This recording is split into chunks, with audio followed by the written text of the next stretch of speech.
사도행전 16장 이어서 보도록 하죠. 우리 16절부터 봅니다. 19절부터 보죠. 19절부터 26절까지. 사도행전 16장 19절부터 26절까지 한 절씩 교독하도록 합니다. 여종의 주인들은 자기 수익의 소망이 끊어진 것을 보고 바울과 실라를 붙잡아 장터로 관리들에게 끌어갔다가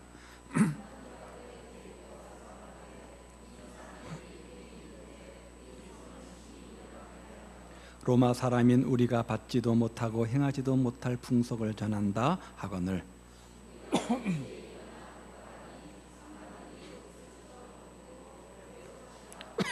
많이 친 후에 옥에 가두고 간수에게 명하여 든든히 지키라 하니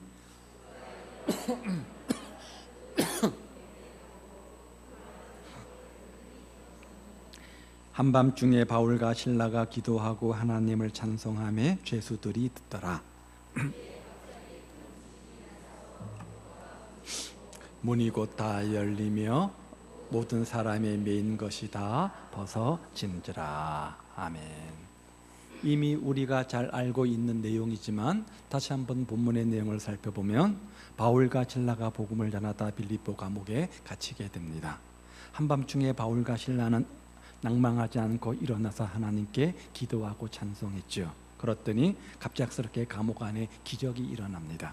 지진이 일어나고요, 옥토가 움직이고 문이 열리는 기적이 일어난 거죠. 바울과 실라를 묶었던 발에 착고가 풀렸습니다. 모든 사람들의 메인 것이 다 벗어졌다. 성경은 이렇게 말합니다. 그야말로 기적이 일어난 거죠. 이것이 기적이 아니고 무엇이겠습니까? 분명히 하나님께서 행하신 기적입니다. 바울과 실라가 갇힌 곳은 깊은 감옥이었습니다. 깊은 감옥이 흔들릴 수 있습니까? 발에 착고가 채워졌습니다. 어떻게 그냥 풀어질 수 있습니까? 간수들이 지키고 있습니다. 그런데 어떻게 옥문이 열려지고 모든 사람이 묶인 것이 저절로 풀릴 수 있습니까?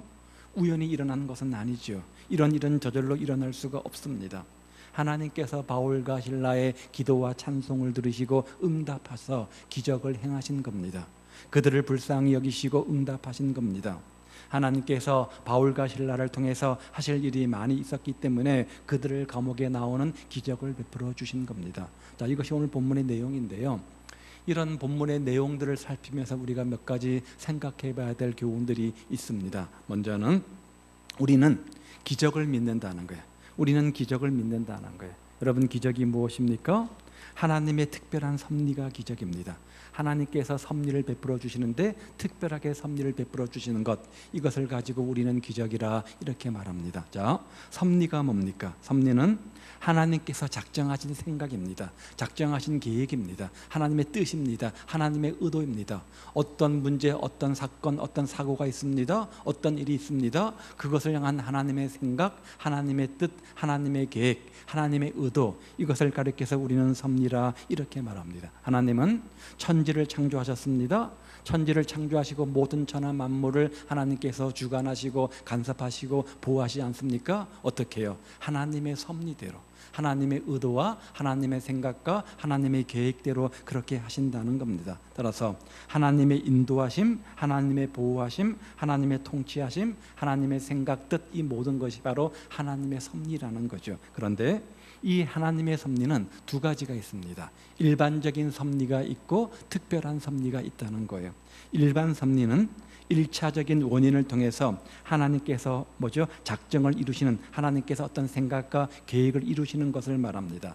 반면에 특별 섭리는 일차적 원인을 뛰어넘어서 초월적으로 하나님께서 하나님의 생각과 하나님의 계획과 하나님의 의도를 이루시는 방법을 우리가 특별 섭리라 이렇게 말하죠. 자, 그러면 1차 원인이 뭡니까? 1차 원인이라고 하는 것은 자연의 법칙이나 인간의 이성이나 어떤 과학, 이것들을 말하는 것이죠. 이성적인 것들을 말하는 것이죠. 자, 하나님은 대부분은 이런 일반 섭리적인 역사를 하십니다. 우리의 이성과 우리 어떤 생각의 범주 안에서 하나님은 생각하시고 계획하시고 의도하시고 역사하신다는 거죠. 자, 예를 들면 밤이 있으면요, 낮이 있습니다. 밤에는 뭐 해야 됩니까? 잠을 자야 됩니다. 낮에는 일을 하는 겁니다. 봄이 있으면요, 여름이 있고 가을이 있고 겨울이 있습니다. 눈이 오면 비가 오고, 이 모든 것들은 특별 섭리입니까? 일반 섭리입니까? 일반 섭리입니다. 자, 이런 것을 가리켜서 일반 섭리라 이렇게 말하는 거예요. 시간이 바뀌고 계절이 바뀌고 비가 오고 눈이 오고 단풍이 들고 하는 이 모든 것들, 밤이 되면 잠을 자고 쉬고 하는 이 모든 것들은 하나님의 일반적인 섭리입니다. 과학의 법칙 아래서 이루어지는 모든 것들, 해가 동쪽에서 떠서 서쪽으로 집니다. 물은요 높은 곳에서 낮은 곳으로 흐릅니다. 무거운 뭐죠? 돌이나 것들은 위에서 아래로 떨어집니다. 이 모든 것들은 과학적인 것이지만 일반적인 섭리에 해당되어지는 것이죠. 하나님은 대부분 이런 일반 섭리 아래서 우리 삶을 인도하시고 보호하시고 지켜주십니다. 열심히 노력하면 좋은 결과가 있는 것이죠. 열심히 일하면 피곤합니다. 피곤하면 잠을 잡니다. 그러면 휴식을 취하면 몸이 회복이 되어집니다. 이 모든 것은 일반 섭리입니다. 자, 그런다면 특별 섭리는 뭐냐? 그런 일차적 원인 없이 그것들을 뛰어넘어서 초월적으로 우리의 생각과 우리의 어떤 계획과 우리의 경험과 우리의 상식을 뛰어넘어서 초월적으로 역사하시는 것이 바로 뭐죠? 특별 섭리라는 거죠. 인간의 생각은 한계가 있습니다. 나의 경험도 한계가 있습니다. 나의 주장도 한계가 있습니다. 나의 생각도 한계가 있습니다. 아무리 과학이 발달하고 모든 것이 발달한다고 할지라도 인간의 모든 것들은 범주 안에서 한계가 있습니다. 그것들을 뛰어넘어서 초월적으로 역사하시고 간섭하시는 것을 특별 섭리라 이렇게 말하고요. 이 특별 섭리를 가리켜서 우리가 또 다른 말로 기적이라 이렇게 말하죠. 그런데 기적이 우리에게는 놀라운 것이지만 하나님 보시기에는 너무나 쉽고 간단한 겁니다. 자, 독사에 물리면 어떻게 됩니까? 독이 온몸에 퍼져서 결국은 죽게 되어집니다. 이것이 일반 섭리 아닙니까? 일반 법칙인 거죠. 자, 그런데 바울이 멜리데 섬에서 독사에게 물렸지만 해를 받지 않았습니다. 뭡니까? 특별 섭리, 기적이 일어난 겁니다. 이럴 때 기적이라 이렇게 말하는 거죠. 요단강 물이 지금 강둑까지 막 차고 넘쳤습니다. 그런데 여호수아와 그 백성들이 어떻게 했습니까? 강가에 가가지고 언약궤를 가지고 어떻게 했죠? 요단강에 들어갈 때 물이 딱 멈추며 갈라지지 않았습니까? 낮은 쪽으로 물이 흘러오게 되어져 있는데 오던 물이 멈춰버렸습니다. 이것은 뭡니까? 일반 섭리를 뛰어넘는 하나님의 특별 섭리, 이것을 가리켜서 우리가 기적이라 이렇게 말하는 거예요. 해가 떴다가 해가 지는 것은 자연적 이치, 자연적 법칙, 일반 섭리 아닙니까? 그런데 여호수아가 기도하니까 어떻게 됐어요? 해가 지지 않고 몇 시간? 24시간 동안 해가 계속 중천에 머물러 있었죠? 자, 이것은 뭡니까? 일반 섭리를 거스리는 기적, 바로 특별 섭리에 해당이 되는 겁니다. 죽은 사람이 다시 살 수 있습니까? 없습니다. 저 만화나 공상에 나오는 얘기지 현실 속에서 죽은 사람이 다시 살아날 수는 없습니다. 자, 우리 육신이 죽으면 어떻게 됩니까? 우리 육신의 몸은 급속하게 부패하게 되어서 뭐죠? 다 없어지고 흙에서 왔기 때문에 흙으로 돌아가는 것이 바로 일반 법칙입니다. 그런데 예수님은 죽은 지 나흘 되는 나사로를 어떻게 하셨어요? 살리지 않으셨습니까? 이것을 가리켜서 기적이라 이렇게 말하는 거예요. 도끼같이 무거운 물체는 물에 빠지면 어떻게 됩니까? 뜹니까? 가라앉습니까?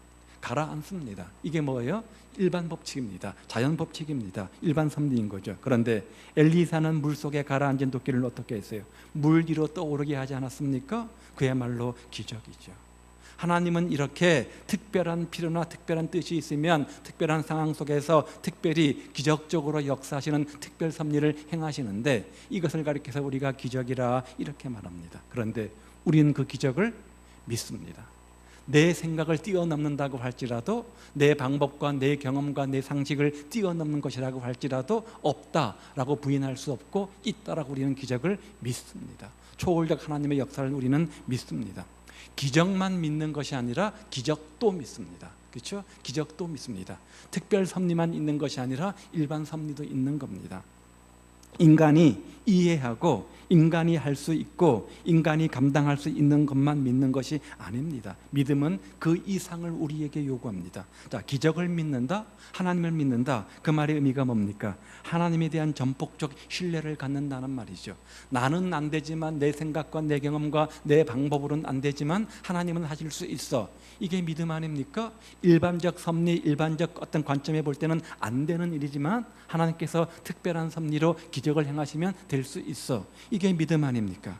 하나님은 우리로 하여금 이해하지 못하는 일도 하실 수 있는 분입니다. 우리가 할 수 없다 생각하는 것들도 얼마든지 마음만 먹으면 할 수 있는 분이시잖아요. 그래서 전지전능하시다 이렇게 말씀합니다. 하나님은 하나님이 기뻐하신 대로 기적을 행하시는 분임을 우리는 믿습니다. 하나님은 천지를 창조하셨습니다. 하나님은 죽은 자를 다시 살리셨습니다. 하나님은 그렇게 기적을 행하시는 분입니다. 우리가 섬기는 하나님은 기적도 행하시는 분이십니다. 우리에게 그런 기적이 있을 수 있음을, 그런 기적을 믿을 수 있는 믿음이 있기를 우리 주님의 이름으로 축복을 드립니다. 우리는 기적을 믿습니다. 우리에게도 기적이 일어남을 믿습니다. 두 번째 교훈은요, 그런 기적이 있음을 믿기 때문에 우리는 기적이 필요하다는 거예요. 우리에게도 기적이 필요하다는 거예요. 바울과 실라에게는 기적이 필요했습니다. 그런데 우리에게도 그런 기적이 필요하다는 거죠. 어떻게? 우리 현실을 보면, 내가 처한 삶의 상황들을 보면 하나님의 기적, 하나님의 은혜, 하나님의 응답, 하나님의 도우심, 하나님의 역사가 필요해요, 안 필요해요? 필요합니다. 필요합니다. 일반적으로 역사는 일반 섭리 가운데 하시든 특별한 섭리 가운데 하시든 하나님의 역사가 우리 인생 가운데 필요합니다. 하나님의 기적이 필요합니다. 바울에게 왜 기적이 필요합니까? 바울은 목숨의 위험을 지금 당하고 있습니다. 깊은 감옥 속에 들어가 있습니다. 다시 그곳에 풀려서 자유인이 된다는 보장이 있어요, 없어요? 없습니다. 유대인들은 40대까지 태장을 때렸습니다. 왜 40대인가? 더 넘어가면 사람이 죽기 때문에 죽을 등 말 등 거의 반초죽음 상태가 바로 40대라고 합니다. 40대까지 태장을 맞았습니다. 22절과 23절 말씀에 보니까 많은 매를 맞았다고 성경은 이야기하고 있습니다. 많이 친 후에 옥에 가두고 간수에게 명하여 든든히 지키라 하니 23절은 그렇게 말하죠. 재판도 없이 부정한 재판이었습니다. 그렇게 억울한 일을 당하고 억울한 매를 맞았습니다. 그런데 이렇게 육신의 위협을 당하고 있을 때가 하나님의 뭐가 필요해요? 도우심이 필요할 때잖아요. 하나님의 응답하심이 필요할 때잖아요. 하나님의 해결하심이 필요할 때잖아요. 하나님의 기적이 필요한 때인 겁니다. 우리도 그렇지 않습니까? 또요, 오늘 우리의 생활을 보십시오. 비록 감옥에 갇혀 있지는 않지만 감옥에 갇힌 것과 별반 다르지 않는 삶을 살아갑니다. 우리가 자유하지만 감옥에 들어간 사람보다 더 힘들고 더 어렵고 더 불안과 더 근심과 걱정과 두려움을 가지고 인생을 살지 않습니까? 직장에서의 문제가 있잖아요. 사업에 두려움이 있습니다. 생업에 문제가 있습니다. 경제적 어려움이 있습니다. 이 모든 것들이 우리를 삼키려고 다가옵니다. 이럴 때 필요한 건 뭡니까? 하나님의 기적이 필요한 거죠. 그 사업 속에, 그 생업 속에, 그 건강 속에, 그 자녀 속에, 그 삶의 문제 속에 하나님의 도우심의 기적이 우리에게 필요한 거잖아요. 일용할 양식도 마찬가지입니다. 이스라엘 백성들은 새벽 이슬과 함께 내리는 만나를 먹었습니다. 일용할 양식도 기적으로 임하게 되어진 거죠. 먹고 사는 것 당연한 거지만 얼마나 어려운 일인지 우리가 실감하지 않습니까? 경제적 문제로 인해서 가정이 해체되기도 하고요. 식구들이 원치 않게 뿔뿔이 흩어지기도 합니다. 심지어 어떤 사람들은 먹고 사는 문제 때문에 극단적 선택을 하는 경우도 비일비재합니다. 사렙다 과부는 기근으로 먹을 것이 없자 어떻게 했어요? 마지막 남은 떡으로 아들과 함께 먹고 죽을 생각을 하지 않았습니까? 그야말로 극단적 선택을 하려고 했던 거죠. 자, 그럴 때 뭐가 필요해요? 하나님의 기적이 필요하잖아요. 하나님의 돌보심이 필요하잖아요. 엘리야의 선지자의 말을 듣고 하나님의 기적을 바랬던 거죠. 또요, 몸에 병이 생기게 됩니다. 나이가 들면 점점 몸은 쇠해지기 때문에 육신의 질병이 찾아오는 것이 바로 일반 섭리인 거죠. 우리 몸은 장막입니다. 바람 불면 언제라도 날아가게 되어져 있습니다. 언젠간 낡고 다 퇴락하게 되어집니다. 구멍나고 찢어집니다. 육신의 질병이 찾아옵니다. 그럴 때 뭐가 필요해요? 하나님의 치유하심이 필요하잖아요. 그럴 때 기적이 필요한 거예요. 이럴 때 하나님의 손으로 치료받아야 되는 거죠. 여러분 다 고침받고 회복되셔서 하나님께 의의 병기로 드리는 삶이 되시기를 주님의 이름으로 축복을 드립니다. 병원 가셔서 약을 드시고 치료를 받으시든 하나님의 기적적 손길로 치료받으시든 이 모든 것은 하나님의 섭리입니다. 하나님의 치유 방법입니다. 하나님의 치유 방법이에요. 흔하지는 않지만 또 터무니없는 사고가 우리 가운데 얼마나 많이 있습니까? 흔하지 않는 불행이 나를 비켜가라는 법이 있습니까? 저 사고의 문제, 저 일은 나와 상관없는 거야. 누가 장담할 수 있습니까? 사고는 예고치 않게 찾아옵니다. 누구에게나 찾아올 수 있는 것이 바로 사건이요 사고 아니겠습니까? 그 모든 것 가운데 뭐가 필요합니까? 하나님의 기적이 필요한 거예요. 반대로 현대의학으로도 치료할 수 없는 병이지만 신기하게 의사의 손길을 통해서 치유받을 수 있습니다.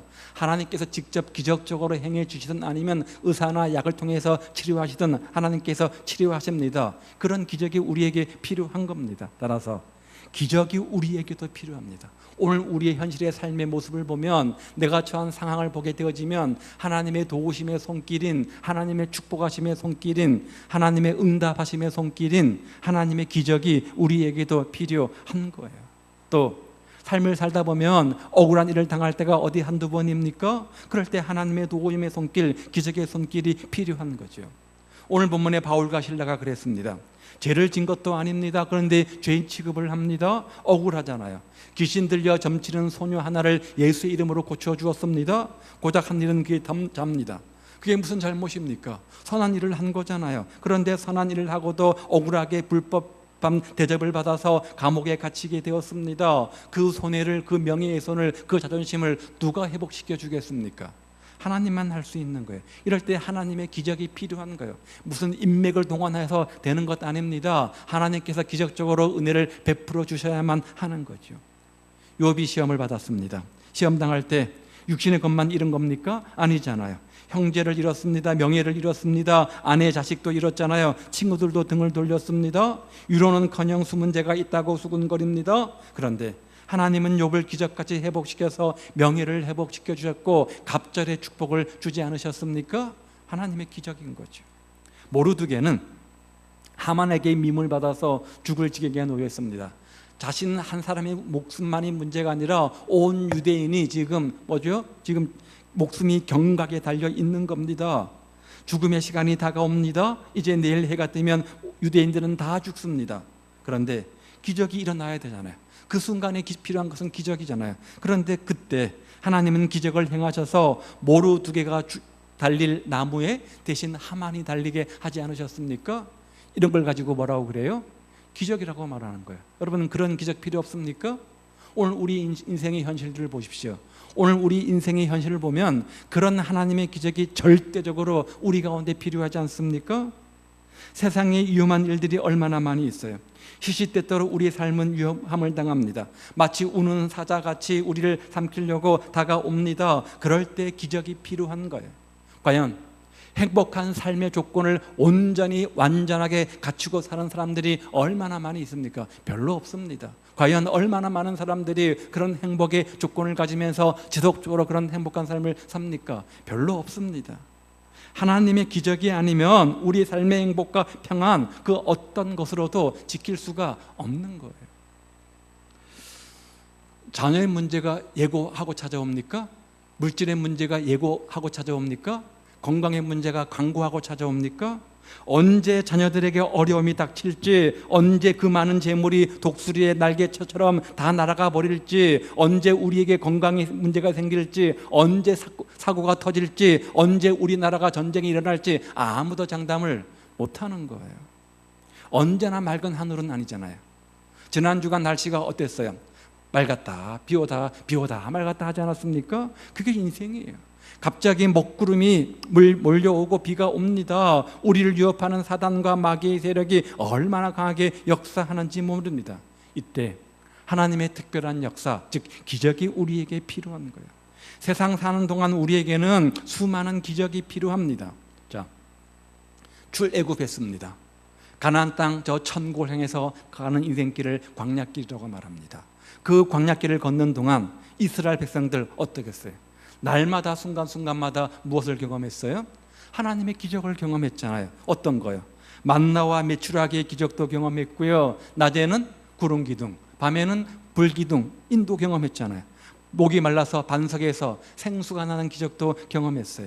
불뱀이 접근하지 못하도록 막으셨어요. 날마다 기적적으로 살도록 해주셨습니다. 그런데 우리가 사는 세상은 뭡니까?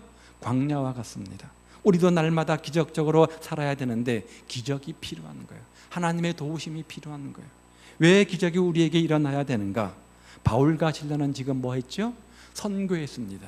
주님의 일을 한 겁니다. 빌립보에서 선교했는데 빌립보는 바울에게 특별한 곳이잖아요. 자, 바울의 소명, 바울의 비전은 아시아를 복음하는 거였습니다. 그래서 아시아 복음화를 위해서 전도를 하는 도중에 하나님께서 마게도냐 환상을 보게 하셨고 유럽의 복음화의 꿈을 주셨습니다. 그리고 첫 관문이 바로 빌립보에 도착했습니다. 거기서 루디아를 만났고 교회를 세우고 첫 복음 전도를 시작하지 않았습니까? 하나님께서 가라고 하신 길입니다. 하나님께서 함께 하신 길입니다. 하나님께서 맡긴 사명이었습니다. 바울은 순종해서 빌립보로 갔습니다. 그런데 그 빌립보에서 복음을 전하다가 귀신 들린 소녀 하나를 만났고 예수 이름으로 고쳐 주었습니다. 그리고 그 대가로, 그 결과로 지금 감옥에 갇히게 된 겁니다. 여기서 죽는 것이, 여기서 끝나는 것이 바울의 선교의 마지막이란 말입니까? 아니잖아요. 아니잖아요. 마게도냐 선교는 이제 막 뭐 한 거예요? 시작한 겁니다. 시작한 겁니다. 끝이 아닙니다. 하나님의 거룩한 일을 위해서 지금 막 시작한 겁니다. 앞으로도 계속돼야 됩니다. 빌립보뿐만 아니라 유럽 전역이 사도 바울을 통해서 예수의 복음이 편만히 증거되어져야 되지 않겠습니까? 그런데 지금 감옥에 갇혀 있어요. 그러면 그 일을 하려면 어떻게 해야 돼요? 어떻게 해야 돼요? 감옥에서 나와야 되죠. 감옥에 갇힌 죄수가 나오려면 뭐가 필요해요? 하나님의 도우심이 필요한 거예요. 기적이 필요한 거예요. 하나님의 사역을 위해서, 하나님의 뜻을 위해서, 하나님을 위해서 기적이 필요했던 거예요. 오늘 우리에게 기적이 필요한 것도 마찬가지입니다. 물론 내 개인적인 바람도 있지만 하나님의 일 때문이라는 거예요. 하나님의 뜻이 하늘에서 이루어진 것처럼 어디에서 이루어져요? 이 땅에서 이루어집니다. 누구를 통해서? 우리를 통해서. 우리를 통해서. 다른 사람을 통해서 이루어져야 되겠지만 우리를 통해서 하나님의 일이 반드시 이 땅에 이루어져야 됩니다. 하나님의 일이 우리와 우리 교회를 통해서 이 땅에 이루어져야 됩니다. 그런데 그 모든 것들이 이루어지려면 우리 힘으로 안 되잖아요. 우리 능력으로 안 되잖아요. 어떻게 해야 돼요? 하나님이 도와주셔야 되죠. 힘도 주시고 능력도 주셔야 되죠. 누구를 위해서? 하나님의 일을 위해서. 우리는 하나님의 도구니까. 그래서 기적이 필요한 거예요. 우리 힘으로 부족하기 때문에 하나님의 기적이 필요한 거예요. 하나님의 일을 위해서 하나님은 기적을 행하시는 겁니다. 필요하면. 문명이 발전하면, 과학이 발전하면 하나님의 영역은 점점 작아질 것이다. 하나님의 도움을 별로 필요하지 않을 거라고 생각을 합니다. 물론 그럴 수 있겠죠. 그러나 더 많은 손길 속에서 하나님의 도움이 절실히 필요한 것들을 봅니다. 아무리 과학이 발달하고 아무리 문화가 발달하고 문명이 발달한다고 할지라도 주님이 한번 흔들어 놓으면 어떻습니까? 한번 자연재해가 오고 한번 뭐가 오면 어떻습니까? 과학이, 의학이, 문화가, 문명이 그것들을 해결해 줍니까? 아니잖아요. 아니잖아요. 또 사람은 육신의 문제도 중요하지만 더 큰 문제는 뭐예요? 더 중요한 문제는 뭐예요? 영적인 문제잖아요. 영의 문제는 더욱 그렇습니다. 세상의 모든 인간의 손안에 해결될 것 같지만 하나님의 손길을 기다린 일이 더욱더 많습니다. 마음의 문제, 마음의 질병, 영적인 병 무엇으로 고칠 수 있습니까? 예수의 이름으로 성령의 은혜로만 가능한 거예요. 따라서 현대인들에게도 기적이 더욱더 필요한 겁니다. 여러분 모두 예수의 이름으로 기적이 일어나기를 우리 주님의 이름으로 축복을 드립니다. 세상에 어떤 것 붙잡고 기적의 주인공 되려고 하지 마시고 우리를 위해서 죽으시고 다시 사신 예수님의 이름으로 여러분의 문제를 일으키는, 기적을 일으키는 기적의 주인공들 다 되시기를 우리 주님의 이름으로 축복을 드립니다. 내 삶의 현실을 보십시오. 물질의 문제, 건강의 문제, 자녀의 문제, 생업의 문제 등 다양한 삶의 영역들을 보면 하나같이 하나님의 도움이 필요하잖아요. 하나님의 은혜가 필요하잖아요. 하나님의 능력이 필요하지 않습니까? 우리는 하나님의 기적을 필요로 하는 존재들입니다. 그러면 세 번째, 어떻게 우리가 이런 기적의 주인공 될 수 있을까? 기적은 어떻게 일어나는가?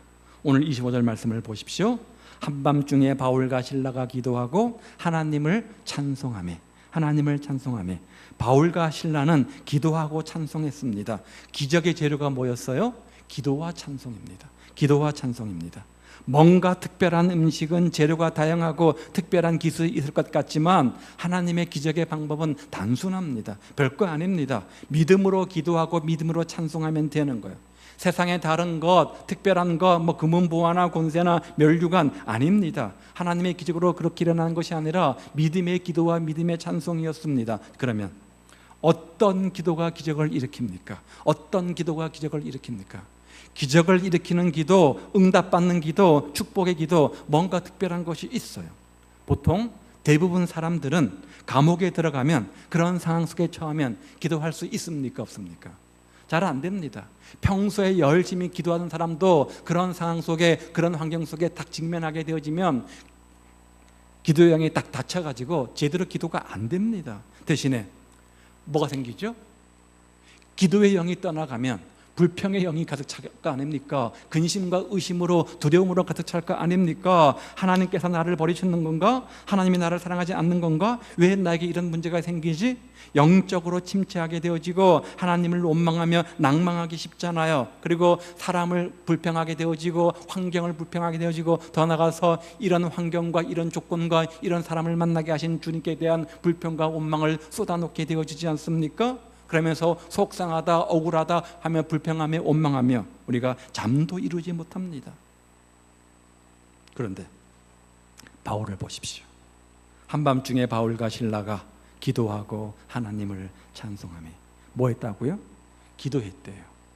아주 특별한 겁니다. 얼마나 매를 많이 맞았습니까? 얼마나 매를 많이 맞았습니까? 마음도 아프고 육신도 아픕니다. 기도할 수 없는 환경입니다. 자신의 어떤 부와 명예와 권세를 위해서 당한 억울함도 아니잖아요. 오로지 주님의 명령에 순종해서 주님의 복음 전하다가 주님의 뜻 이루다가 당한 억울함입니다. 그러니 더 속상했겠죠. 더 마음 아팠겠죠. 더 힘들었겠죠. 그런데 뭐 했다고요? 기도했다. 성경은 이렇게 말해요. 그러니 얼마나 대단합니까? 그런 기도에 주님은 응답하셔서 기적을 베풀어 주시는 거예요. 엘리야는 우리와 성품이 똑같아. 그런데 기도했더니 3년 6개월 동안 닫힌 하늘의 문을 활짝 여시고 축복의 단비를 주셨다, 이렇게 말씀하잖아요. 우리가 히스기야를 기억하죠. 병들어 죽는다는 메시지를 이사야 선지자를 통해서 전해 들었습니다. 자, 히스기야가 죽는 것이 하나님의 뜻이에요. 그런데 그에 굴복하지 않고 하나님께 간절히 기도해서 어떻게 됐어요? 15년 동안 더 생명의 연장을 받지 않았습니까? 다른 사람이 기도할 수 없을 때 히스기야는 믿음으로 기도했기 때문에 기적을 체험한 거죠. 그래서 기적의 주인공이 될 수 있었던 겁니다. 바울이 그랬습니다. 엘리야가 그랬습니다. 히스기야가 그랬습니다. 기도할 수 없는 상황이었지만 믿음으로 기도하니까 그 믿음의 기도가 주님 앞에 상달되어서 기적을 가져온 결과를 낳았던 거죠. 기도할 수 없을 때 믿음으로 기도하면 반드시 기적이 일어남을 믿습니다. 예수님은 십자가에 죽으면서 기도하셨잖아요. 저들의 죄를 용서하소서, 저들의 죄를 용서하소서. 생각해 보십시오. 십자가에서 죽으실 때 얼마나 아프셨을까요? 양손과 양발에 못 박힘을 당했습니다. 여러분, 손가락에 가시가 배면 따갑지요? 아파요, 안 아파요? 아프잖아요. 그런데 못이 박혔습니다.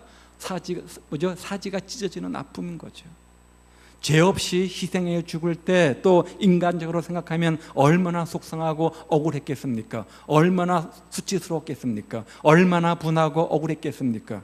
정말 분하고 억울해서 눈을 감을 수가 없었을 겁니다. 그런데 예수님은 십자가에서 죽어가면서 기도할 수 없을 때 기도했어요. 저들의 죄를 용서하소서. 그 기도가 온 인류를 구원하는 기적을 가져오지 않았습니까? 그렇다면 어떻게 우리가 기적의 주인공이 될 수 있습니까? 정말 우리 인생의 홍해 같은, 우리 인생의 여리고성 같은 문제가 풀어지는 어떤 그런 기적의 주인공이 될 수 있습니까? 뭐라고요? 기도라고 말합니다. 기도할 때 그 결과로 기적이 우리 가운데 일어나는 겁니다. 그러면 어떤 기도를 드려야 되는가? 기도하면 응답을 받는다고 하는데, 기도의 응답이 기적이라고 하는데, 어떤 기도를 드릴 때, 어떤 내용의 기도를 드릴 때 그런 기적이 오는가?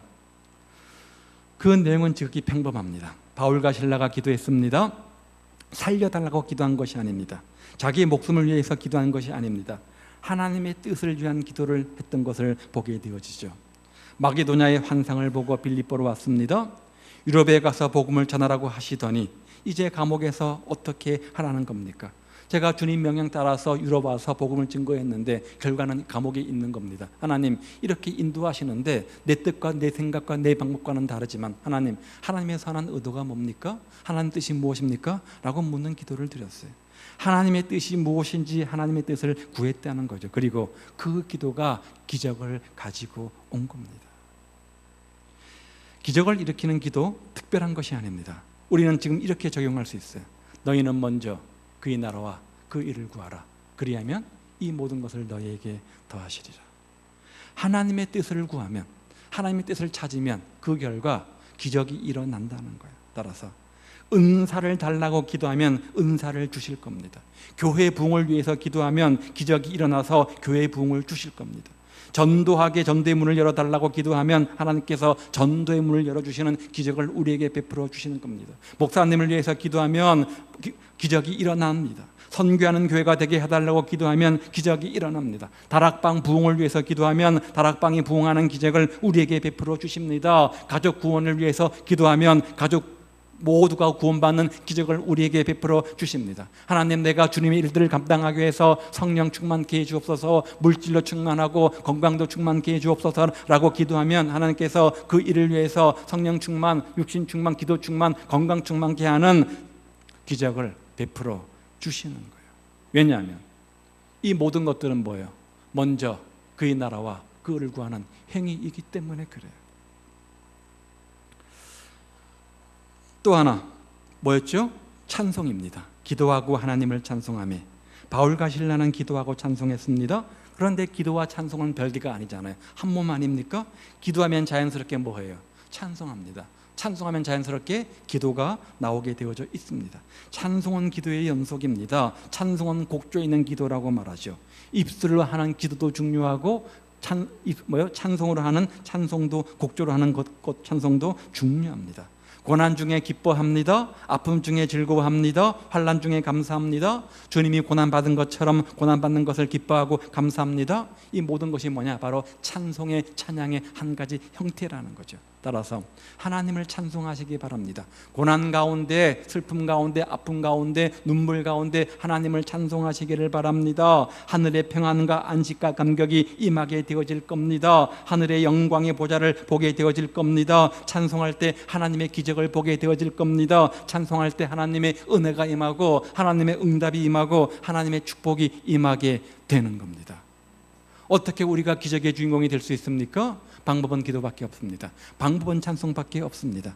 기도와 찬송입니다. 믿음의 기도와 믿음의 찬송밖에 없습니다. 기도와 찬송이 힘인 거죠. 하나님께 기도하고 하나님께 찬송하면 하나님께서 기뻐하시고 하나님께서 기뻐하시는 일을 행하면 하나님께서 그 인생 가운데 기적을 베풀어 주시는 거예요. 이제 우리가 다음 주면 새롭게 2학기 사역을 시작합니다. 2학기 사역들을 시작하면서 2학기 삶을 시작하면서 여러분 인생 가운데 기적이 필요한 영역들이 무엇입니까? 정말 기도와 찬송으로 일으켜 세워질 여러분 인생의 열이고 여러분 인생의 홍해, 여러분의 인생의 닫힌 문은 무엇입니까? 재물의 문제입니까? 건강의 문제입니까? 자녀의 문제입니까? 사업 생업의 문제입니까? 부흥의 문제입니까? 그것이 무엇이든 간에 믿음의 기도와 믿음의 찬송으로 일으켜 세우는 활짝 열어 제치는 기적의 주인공들 다 되시기를 우리 주님의 이름으로 축복을 드립니다. 무엇으로요? 기도와 찬송으로. 가을이 되면 기도하기 딱 좋은 계절 아닙니까? 기도하기 딱 좋은 계절입니다. 딱 좋은 계절입니다. 우리가 가을 되면 우리가 새벽에 찬송과 기도로 새벽을 깨우게 될 텐데요. 지금부터 잘 준비하셔서 정말 이 새벽에, 이 가을에 기도와 찬송으로 여러분 인생의 홍해를 가르는, 여러분 인생의 여리고성을 무너뜨리는, 여러분 인생의 닫힌 문을 활짝 열어 제치는 그런 기적의 주인공들 다 되시기를, 그래서 우리가 추수감사절을 보내면서 하나님의 도우심과 축복하심과 응답하심을 놓고 감사의 예배와 감사의 제물과 감사의 마음을 돌려드리는 그런 기적의 주인공들 다 되시기를 우리 주님의 이름으로 축복을 드립니다. 기도하겠습니다.